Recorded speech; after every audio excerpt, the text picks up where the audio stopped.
Bismillahirrahmanirrahim. Allohimizga beadad hamd va sanolar bo'lsin.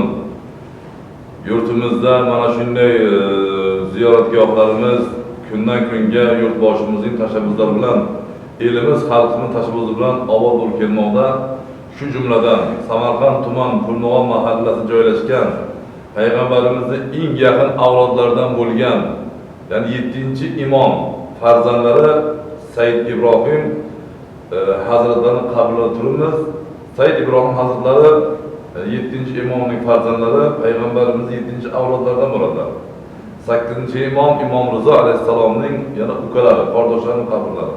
Hazrat Said Ibrohimning turgan joylari juda ham muqaddas joy hisoblanib, Samarqandning 12 darvozasidan biri mana shu ko'prikda ustod bo'lib, bellar Samarqand kirish darvozasidan oldin bo'lib, ko'p shahidlar qoniqqanligi uchun bu chashmaning nomini Obi Mashhad, ya'ni shahidlar arig'i deb qo'yilgan. Shu shahidlar hurmatiga ham shu suvimizda ham juda katta mo'jiza bor. Chunki ichgan odam ya bir kasal odam kelib ziyorat qilib ichsa agar shu ming dardga davo bo'ladi. Chunki bu yerda imomzodaning qabrlari, imomzodaning katta Allohdan bu kishiga, ya'ni Imom Musa Kozimga, otalariga Bobil Havoij unvon berilgan. Shuning uchun Hazratga ham shu mushkul kushod Bobil Havoij farzandlariga ham berilgan. Kelgan inson mushkul olsa, mushkul kushod deb ataladi. Ammo o'zlari otalari Imom Musa Kozim bo'ladigan bo'lsalar, birinchi akalari Imom Rizo alayhisalom 8-imom bo'ladilar. Imom Rizodan keyingi ukalari bu kishi. Ya'ni aytlarki tarixda 38 nafar aka-uka imomzodalar bilan 38 nafar bo'lganlar. Qarangki, bularda ko'milmagan makon, ya'ni shaharlari yo'q. Hamma shaharda aka-ukalari ko'milib kelganlar. Shuning uchun hamki mana shunday yurtimizda shunday katta muqaddas qabr, qarang, yurtboshimiz aytganlaridek teshab urilmagan tarixlarimiz qanchalar hali.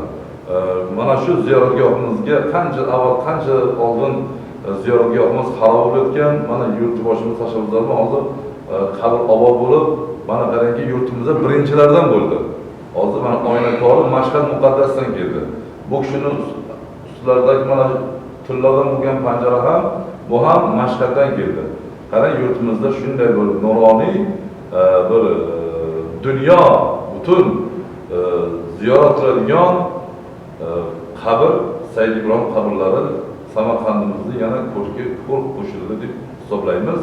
Endi hozir mana shu ziyoratgohimizni targ'ibot qilib, ya'ni mana shu O'zbekiston va Eron o'rtasidagi bog'lanib targ'ibot tashkil qiluvchi Dunyo tur intizor rahbari ham bular ham mana xizmat qilib, ikki davlat o'rtasida ziyoratchilar bog'lab, Alloh bu mana Dunyo tur intizor rahbarlarini ham Alloh umr jonlariga baraka bersin. Har kimki Imom Rizoga boradigan bo'lsa, Karbaloga boradigan bo'lsa, ana shu Dunyo tur intizoriga uchraydi va birgalikda borib yana tarlar o'rganib keladilar. Vassalomu alaykum va rahmatullohi va barakatuh.